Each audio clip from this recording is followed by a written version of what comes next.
শোন টনি, তুই বাইরে যা খুশি তাই করবে, আমরা দেখতে যাবো না। যদি এই সমাজে মেয়ে নিয়ে ফুর্তি করবি সেটা আমরা মেনে নেবো না। বিশ্বাস করেন, আপনারা যেটা ভাবছেন সেটা না। তাহলে এই মেয়েটাকে, ওর সঙ্গে তোর কিসের সম্পর্ক বল?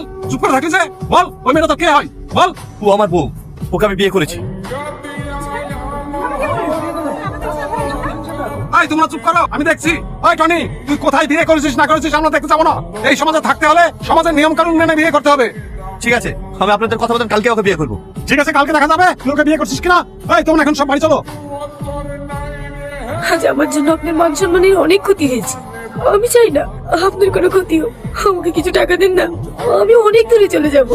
কে বলেছে আমার ক্ষতি হয়েছে? তুমি আসার পর আমার জীবনে অনেক পরিবর্তন এসেছে, তাই আমি চাই তুমি সারা জীবন এইভাবে আমার সঙ্গে থাকো। আমি তোমাকে কালকে বিয়ে করতে চাই, যদি তুমি রাজি থাকো।